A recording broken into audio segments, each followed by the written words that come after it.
నమస్తే, జై శ్రీరామ్, భరత్ మాతాకి జై, వందే మాతరం. నేను మీ విలాసాగరం రమేష్. ఈరోజు 15 ఆగస్టు 2026 శనివారం రాత్రి 10:15 వీడియో చేస్తున్నా. అయితే ఒక దగ్గర 1 ఇయర్ నుంచి సోషల్ మీడియాలల్లో ప్రతి ఒక్క డిపార్ట్మెంట్కి సంబంధించిన వాళ్ళు మనకు ఏదైనా ఇన్కమింగ్ కాల్ ద్వారా, ఏదైనా మెసేజ్, SMS, టెక్స్ట్ మెసేజ్ ద్వారా కూడా మనకు అలర్ట్ మెసేజ్లు ఇస్తారు. వాట్సాప్ గ్రూపులలో కూడా వాటికి సంబంధించిన మెసేజ్లు వస్తుంది. మనకు ఏదైనా వాట్సాప్లో నువ్వు నీ బండికి సంబంధించిన చాలాలు పెండింగ్ ఉన్నాయని మెసేజ్ వస్తుంది. అది నువ్వు ఓపెన్ చేసి ఆ చాలాని క్లియర్ చేసుకో అని దాంట్లో ఉంటుంది. కానీ ఎప్పుడైతే దాని మీద మనం క్లిక్ చేస్తామో ఆటోమేటిక్గా మన అకౌంట్లో ఉన్న డబ్బులన్నీ మాయమవుతాయి. నిన్ననో మొన్ననో మా జగిత్యాల ఒక అన్నయ్యకి ఇట్లనే ఒక 4,10,000 సైబర్ నేరగాళ్ళు అయితే ఆయన పాపం ఓపెన్ చేయకపోతుండే. ఆయన బాగా జాబా జిగిరి దోస్తు వాట్సాప్లో ఆ మెసేజ్ ఆయనకు షేర్ చేసి, అంటే ఆయనకు కూడా పంపుకుంటాడు, ఆయనకి ఈయనకు పంపిండు. ఈయన నమ్మి మా దోస్తే కదా అని ఈయన దాన్ని ఓపెన్ చేసాడు. ఓపెన్ చేయగానే ఆయన ఫస్ట్ 1,99,000, మళ్ళీ 1,99,000, మళ్ళీ ఒక 15, మొత్తం అమౌంట్ 4,10,15,000 రూపాయల దాకా గాయబైనాయి. నాకు కూడా నేను చాలా రోజుల క్రితం 1 ఇయర్ అవుతుంది అనుకోండి, కామారెడ్డి వాళ్ళకు ఒకటి సియాజ్ కారు ఢిల్లీ నుంచి కొంకరాంగా ఆ బండి ఏమైందంటే ఊట్నూరు జంగల్లో అడిపందుల మంది అడ్డం వస్తే మా శ్రావణ్ తమ్ముడు పంది గుద్దాడు. కొన్నోళ్ళు ముస్లిమ్స్. అయితే అలా ఇక బాగానే జరిగినాయి. ఆ తమ్ముడు పాపం ఫస్ట్ ఒక 50,000 నాకు కొట్టి, మళ్ళీ 50,000 ఏం చేసిందంటే నా నెంబర్ అనుకొని కొట్టి అవి కర్నూలు పోయినాయి. ఆడికి వెళ్ళి ఆ పైసలు రిటర్న్ తెచ్చుకునే వరకు వాళ్ళకి తలపానం తోకొచ్చింది. ఆ పైసలు వచ్చినాక బండి ఢిల్లీలో బయలుదేరిన రోజే వాళ్ళ నానమ్మ చనిపోయింది. నానమ్మ చనిపోయినాక ఆ బండి బయలుదేరింది. మిగతా పైసలు అడగడానికి కూడా నాకు మంచిగా అనిపించలేదు, ఎందుకంటే ఇంట్లో మంచిగా అనిపోయినప్పుడు మనం డబ్బులు అడగద్దని నేను కూడా అడగలేదు. ఆయన 50,000 ఇచ్చిండు. మిగతా బ్యాలెన్స్ అక్కడ నేను సెటిల్ చేసి బండి పంపించాను. ఆ బండి తీరా తెలంగాణలో ఎంటర్ అయినాక ఊట్నూరు జంగల్లో మావాడు పంది గుద్దాడు. ఆ పంది గుద్దినాక నేను అబద్ధాలు ఆడద్దు కాబట్టి నా దగ్గర కొన్న వ్యక్తికి నేను తప్పు చెప్పి మళ్ళీ దాన్ని ఆయనకు తెలియకుండా రిపేర్ చేసి తలగబెట్టద్దనే ఉద్దేశంలో నేను జెన్యున్గా, సార్ బండికి ఇట్లా రాంగా ఆడి పందికి తగిలింది, చిన్నగా డ్యామేజ్ అయింది, నేను మీకు రిపేర్ చేసి ఇస్తా సార్ అని చెప్తే అయినే నాకు బండి వద్దు, నాకు పైసలు కావాలని అడిగిండు. అది చిన్న గొడవ అయింది. ఆ తర్వాత వాళ్ళు పైసలు వదిలేసిరు. ఆ బండి నేను సంవత్సరం దాకా షెడ్లోనే పెట్టిన. మెల్లమెల్లగా నేను 1,00,000 రూపాయలకు 1,50,000 నష్టంకు నేను ఆ బండి అమ్ముకున్నా, అయిపోయింది. అయితే ఆయన అది మనసులో పెట్టుకొని ఈ ఛానల్ ఊకే నాకు పంపుతుండు. అంటే ఇక నాకు కొంచెం సోషల్ మీడియాలో ఉన్నాం కాబట్టి మనకు తెలుసు కాబట్టి మనం ఆయన ఏది పంపినా వెంటనే మనం డిలీట్ కొట్టినాం. అట్లా కొన్ని రోజులు నడిచింది.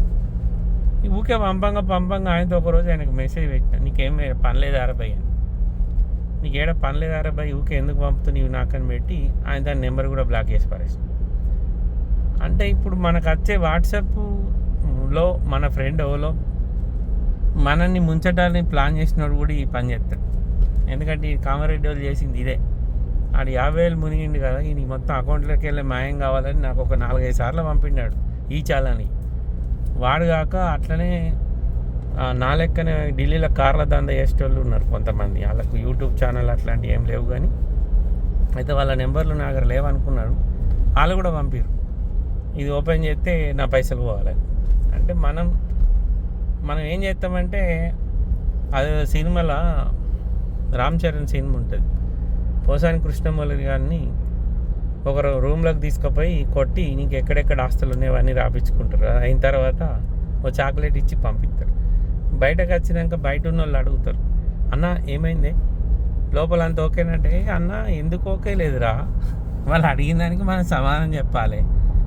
అంత అయిపోయాక మనకు చాక్లెట్ ఇస్తారు. అస్సలు మ్యాన్ హ్యాండ్లింగే లేదని చెప్తాడు. ఎందుకంటే నేను తన్నులు తిన్నా, ఈడు తప్పించుకొని పోవద్దు, ఈడు కూడా తన్నులు తినాలని ఆశ. ఈ ఛానల్ది కూడా అంతే. ఈ ఛానల్ అనేది ఏంటంటే సైబర్ నేరగాళ్ళు పంపిరనే విషయం మనకు తెలిసి కూడా మనం ఏం చేస్తాం, గ్రూపులల్లా లేకపోతే మనకు కూడా గిట్టనోడు ఉంటే మనం ప్రేమగా మాట్లాడినట్టే మాట్లాడడానికి పంపిస్తాం దాన్ని. ఇప్పుడు ఈ మా జగిత్యాల సార్ కథ అయింది పాపం. అంటే పంపించిన ఈయనకు పడదని కాదు, కానీ అవతల ఆయనకు ఏదో రాగానే ఆయన ఈయనకు ఫార్వర్డ్ చేసిండు. ఇదేంటిదో చూడమని పంపినట్టున్నాడు.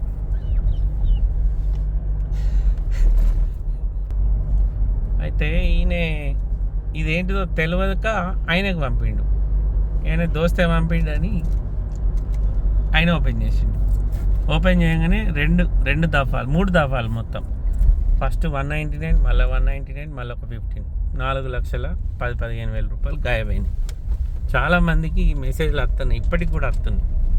రాగానే ఏ నెంబర్ నుంచి అడిగితే దగ్గర ఉన్నా కానీ ఆ నెంబర్ బ్లాక్ చేసి పారే. ఎందుకంటే వీళ్ళు మోసం జరుగుతాయని తెలిసి కూడా ఆ మెసేజ్ని ఫార్వర్డ్ చేస్తారు.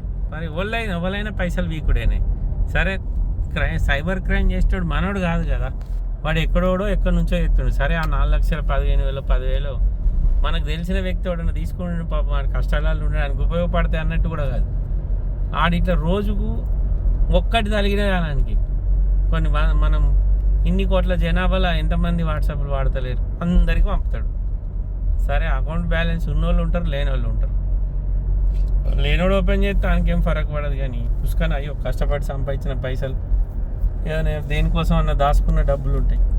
1,00,000, 2 లక్షలు, 10,000, 20,000 ఇటువంటి సైబర్ నేరగాళ్ళ దృష్టిలో పడితే ఆ డబ్బులు గోవిందనే కదా, పీకినట్టే కదా. ఇప్పుడు మా జగిత్యాల సార్ కదే. ఇప్పుడు అది సోషల్ మీడియాలో కూడా వచ్చింది, చాలామంది చూసుంటారు. కానీ మనం ఎవరితోటన్నా మంచి రిలేషన్ మెయింటైన్ చేసే వాళ్ళ ద్వారా కూడా ఇట్లాంటి మెసేజ్లు వచ్చే అవకాశాలు ఉంటాయి. దగ్గర దోస్తులు, దూరపు దోస్తులు తెలిసి తెలియక పంపిస్తారు. పంపంగానే ఆయనతో టక్కన ఓపెన్ చేయకూరి.